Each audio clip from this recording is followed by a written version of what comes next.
Los hechos. La República Argentina, a partir de mediados de la década del 60, comenzó a sufrir la agresión del terrorismo que, mediante el empleo de la violencia, intentaba hacer efectivo un proyecto político destinado a subvertir los valores morales y éticos compartidos por la inmensa mayoría de los argentinos. Procuraba modificar la concepción que del hombre y del Estado tiene nuestra comunidad, conquistando el poder por medio de la violencia, empleando el terror como un medio para tomar el poder.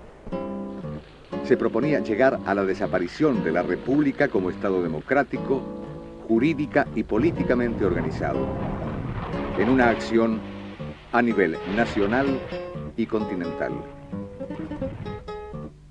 La agresión tomó inicialmente la forma de guerrilla rural, pero sus intentos fracasaron.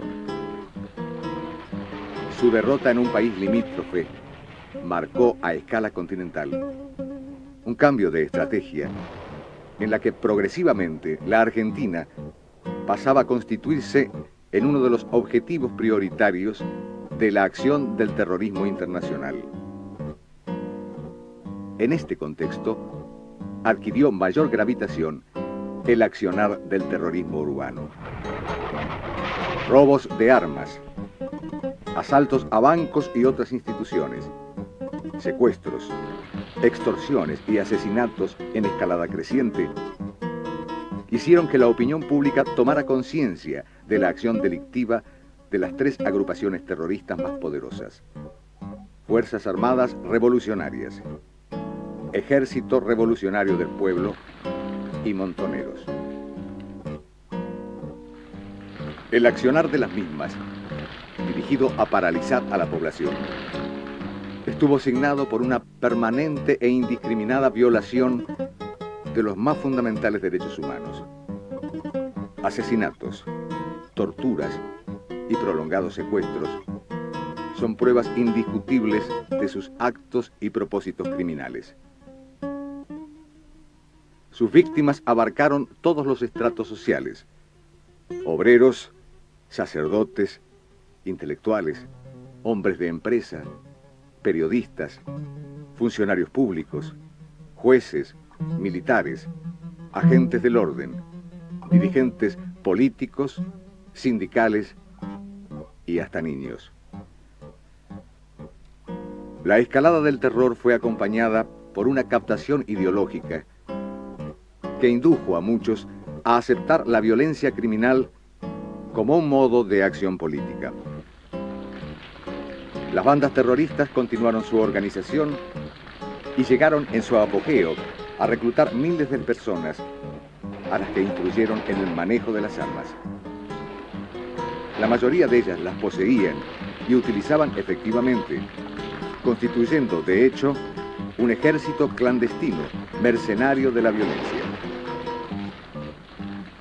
La infiltración en el aparato del Estado abrió el camino para que a partir del 25 de mayo de 1973, con la asunción del gobierno constitucional, los grupos terroristas abandonaran la clandestinidad y, sumados a los que obtuvieron su libertad, iniciaran el ataque al poder.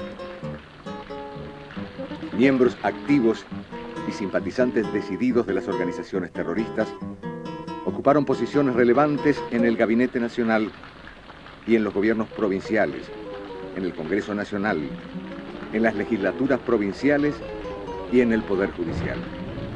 Ni las organizaciones religiosas ni las fuerzas legales estuvieron a cubierto de esta infiltración. La nación estaba en guerra. Una prueba de ello fueron los enfrentamientos entre grupos antagónicos registrados en la localidad de Ezeiza el 20 de junio de 1973, que generaron una verdadera masacre, con un saldo lamentable de muertos y heridos, cuya identidad y número total el gobierno de entonces nunca pudo llegar a determinar ni a esclarecer. Posteriormente, los elementos terroristas intentaron infructuosamente copar el Comando de Sanidad del Ejército el 6 de septiembre de 1973 y la guarnición militar de Azul, una de las más poderosas del país, el 19 de enero de 1974. En medio de ese generalizado clima de inseguridad y confusión, el acceso del general Perón a la primera magistratura, con el apoyo de una amplia mayoría del electorado, parecía perfilar en el horizonte político nacional una alternativa viable de paz y orden. Sin embargo, el terrorismo no redujo su accionar durante el gobierno constitucional. Por el contrario, la naturaleza criminosa de sus fines y sus métodos quedaron definitivamente en evidencia. Los funcionarios y los dirigentes que comprendieron la magnitud de este problema, aún con peligro de sus propias vidas, intentaron detener el copamiento terrorista del aparato del Estado y de las organizaciones intermedias. La dirigencia empresaria y gremial es claro ejemplo y doloroso testimonio del riesgo que afrontaron quienes se les opusieron. En los actos de Plaza de Mayo, celebratorios del Día del Trabajo en el año 1974, el presidente de la Nación denunció a los elementos montoneros como mercenarios e infiltrados y los repudió públicamente. A estos estúpidos que gritan, han visto caer a sus dirigentes asesinados sin que haya todavía sonado el escarmiento. Las bandas terroristas continuaron perfeccionando sus estructuras. Montaron imprentas donde falsificaban documentos de identidad y fábricas donde clandestinamente elaboraban armas y explosivos, apoyados por un sólido respaldo financiero, producto de sus actos delictivos. Su insidioso accionar produjo la desviación de miles de jóvenes, muchos de ellos aún adolescentes, incorporados a bandas mediante cualquier técnica de captación o simplemente a través del miedo. Muchos murieron enfrentando a las fuerzas del orden. Otros se suicidaron para evitar su captura. Algunos desertaron, debiendo ocultarse de las autoridades y de sus propias bandas. Los denominados Códigos de Justicia Penal Revolucionarios sancionaron con la muerte a quienes pretendieron dejar las filas terroristas y liberarse del engaño en que habían caído. La seguridad y el orden no existían. A la etapa de los asesinatos selectivos siguió la fase del terrorismo indiscriminado, produciendo víctimas en todos los sectores de la sociedad argentina. A principios de 1975, como último recurso para preservar los valores en peligro, el gobierno constitucional impuso el estado de sitio en todo el país y ordenó el empleo de las Fuerzas Armadas para neutralizar y o aniquilar el foco terrorista que actuaba y se extendía desde la provincia de Tucumán. La responsabilidad de ese gobierno era insoslayable y el desafío inédito para las Fuerzas Armadas, ya que la doctrina orgánica, la estructura y el despliegue de estas respondían a previsiones de lucha clásica. Imperfecciones e imprecisiones en las etapas iniciales de una lucha no convencional fueron superadas gradualmente, aprovechando la experiencia adquirida en el desarrollo de las operaciones. Doblegadas en el monte tucumano, las bandas terroristas reforzaron y acentuaron su accionar en las grandes concentraciones urbanas. Las operaciones de sus elementos armados, por su magnitud, recursos y procedimientos, iban adquiriendo nivel similar al de las fuerzas regulares. El año 1975 registra los más ambiciosos intentos de copamiento de unidades militares. El Batallón de Arsenales de San Lorenzo, el 19 de abril. El Regimiento de Monte 29 de Formosa, el 5 de octubre. El Batallón de Arsenales de Monte Chingolo, el 23 de diciembre, siendo esta la mayor operación del terrorismo urbano que recuerda la historia. Las derrotas sufridas en los grandes enfrentamientos mostraron a los dirigentes terroristas la necesidad de volver a las tácticas originarias, basadas en la acción celular e individual.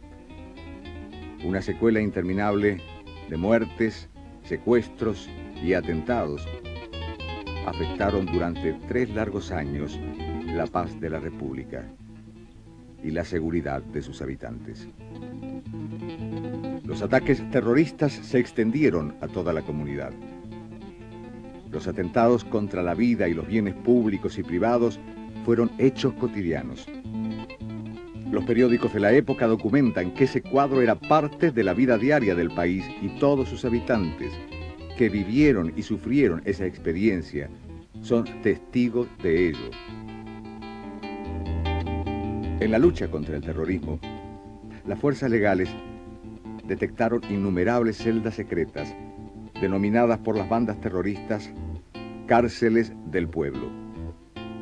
Ellas, además de haber alojado a ciudadanos de todos los niveles, en oportunidades allí mismo asesinados, fueron también usadas para castigar y ejecutar a integrantes de las propias bandas.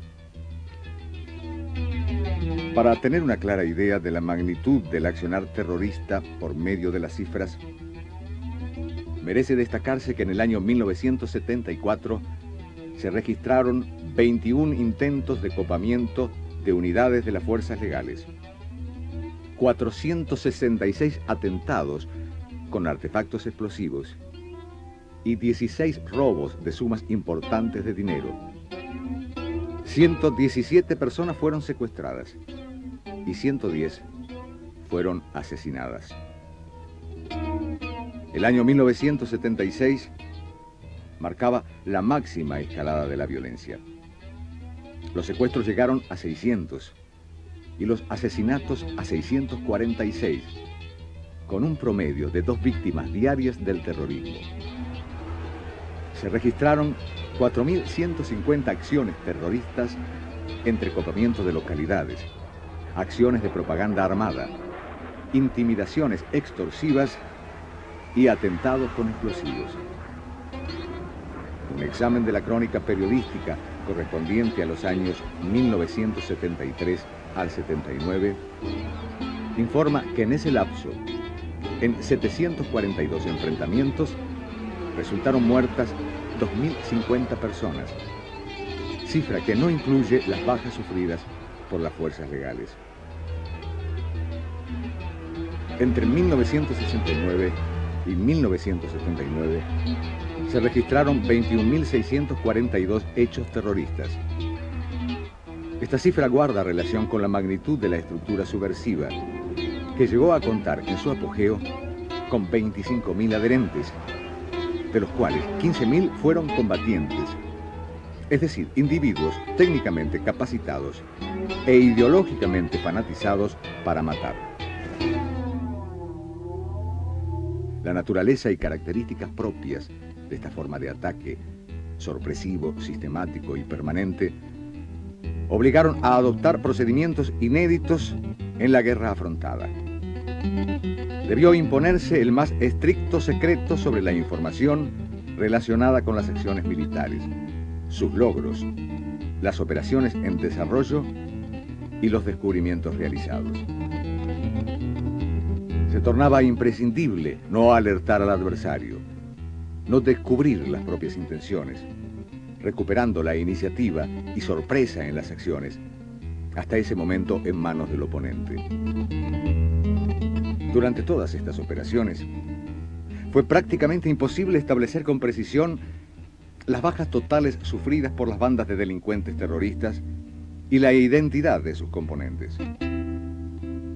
incluso cuando sus cadáveres quedaron en el lugar de los episodios, dado que actuaban bajo nombres falsos y con apodos conocidos como nombres de guerra, y porque su estructura celular, modo de operar y compartimentación de sus acciones imposibilitaron disponer de un programa más completo de los acontecimientos. Los esfuerzos realizados por las Fuerzas Armadas de seguridad y policiales para restablecer la paz y el orden arrojaron resultados progresivos. La agresión terrorista fue cediendo y la sociedad argentina comenzó a recuperar el espacio perdido en cuanto a paz y seguridad. Los jefes de las bandas terroristas y varios de sus seguidores comenzaron a dejar el territorio nacional al vislumbrar su derrota, abandonando en el país a muchos de sus integrantes y protegiendo en otros casos su ida a la clandestinidad. Fue culminando así una dolorosa y dura etapa en la que la victoria finalmente alcanzada posee un contenido coincidente con el propio significado de la derrota de los violentos. Las secuelas del conflicto. Un conflicto que por su extensión temporal y geográfica sacudió a toda la República, porque cualquier lugar de nuestro suelo podía transformarse súbitamente en campo de batalla, y porque cualquier habitante podía verse envuelto y caer víctima de enfrentamientos o atentados, debía inexorablemente dejar profundas secuelas de inseguridad, pérdidas humanas, destrucción y dolor. Muchos argentinos han sufrido y aún hoy padecen en respetable silencio las secuelas de una pérdida irreparable, sabiendo todo el país que no pocos de los autores materiales e ideológicos de esos asesinatos se encuentran en el exterior, gozando de una impunidad y en algunos casos de un apoyo que torna sospechosa la parcial y por lo tanto injusta preocupación que se expresa sobre una sola de las secuelas de esta peculiar guerra.